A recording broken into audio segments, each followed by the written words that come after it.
ओम नमः शिवाय। वृषणेश्वर ज्योतिर्लिंग भारत के दक्षिण प्रदेश के देवगिरी पर्वत के निकट सुकर्मा नामक ब्राह्मण और उसकी पत्नी सुदेश निवास करते थे।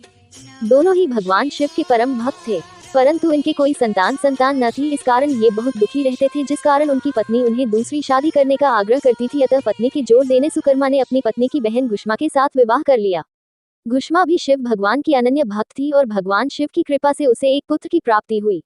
पुत्र प्राप्ति से घुष्मा का मान बढ़ गया, परंतु इस कारण सुदेश को उससे ईर्ष्या होने लगी। जब पुत्र बड़ा हो गया तो उसका विवाह कर दिया गया। ये सब देखकर सुदेहा के मन में और अधिक ईर्ष्या पैदा हो गई, जिसके कारण उसने पुत्र का अनिष्ट करने की ठान ली। और एक दिन रात्रि में जब सब सो गए, तब उसने घुष्मा के पुत्र को चाकू से मारकर उसके शरीर के टुकड़े कर दिए और उन टुकड़ों को सरोवर में डाल दिया, जहाँ पर घुष्मा प्रतिदिन पार्थिव लिंग का विसर्जन किया करती थी। शव को तालाब में फेंककर वह आराम से घर में आकर सो गई।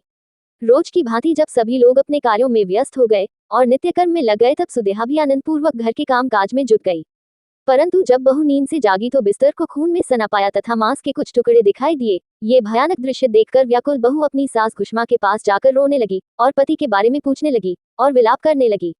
सुदेहा भी उसके साथ विलाप में शामिल हो गई, ताकि किसी को भी उस पर संदेह न हो। बहू के क्रंदन को सुनकर घुष्मा जरा भी दुखी नहीं हुई और अपने नित्य पूजन व्रत में लगी रही। वसुधर्मा भी अपने नित्य पूजा कर्म में लगे रहे। दोनों पति पत्नी भगवान का पूजन भक्ति के साथ बिना किसी वेग चिंता के करते रहे। जब पूजा समाप्त हुई तब घुष्मा ने अपने पुत्र की रक्त से भीगी शैया को देखा। यह विभत्स दृश्य देखकर भी उसे किसी प्रकार का विलाप नहीं हुआ। उसने कहा कि जिसने मुझे पुत्र दिया है वही शिव उसकी रक्षा भी करेंगे। वह तो स्वयं कालों के भी काल हैं, सत्पुरुषों के आश्रय हैं और वही हमारे संरक्षक हैं।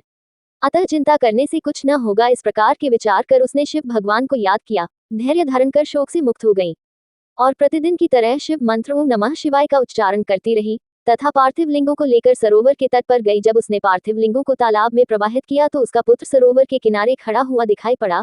अपने पुत्र को देखकर घुष्मा प्रसन्नता से भर गई। इतने में ही भगवान शिव उसके सामने प्रकट हो गए। भगवान शिव घुष्मा की भक्ति से बहुत प्रसन्न हुए और वरदान मांगने को कहा। भगवान ने कहा यदि वो चाहे तो वो उसकी बहन को त्रिशूल से मार डालें, परंतु घुष्मा ने श्रद्धा पूर्वक महेश्वर को प्रणाम करके कहा कि सुदेहा बड़ी बहन है, अतः आप उसकी रक्षा करें, उसे क्षमा करें।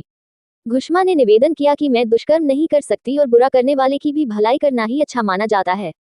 अतः भगवान शिव घुष्मा के भक्तिपूर्ण विचारों को सुनकर अत्यंत प्रसन्न हो उठे और कहा, घुष्मा तुम कोई और वर मांग सकती हो। घुष्मा ने कहा, हे महादेव, मुझे वर देना ही चाहते हैं तो लोगों की रक्षा और कल्याण के लिए आप यहीं सदा निवास करें। घुष्मा की प्रार्थना से प्रसन्न महेश्वर शिवजी ने उस स्थान पर सदैव वास करने का वरदान दिया तथा तालाब के समीप ज्योतिर्लिंग के रूप में वहां पर वास करने लगे और घुष्मेश्वर के नाम से प्रसिद्ध हुए। उस तालाब का नाम भी तब से शिवालय हो गया। ओम नमः शिवाय।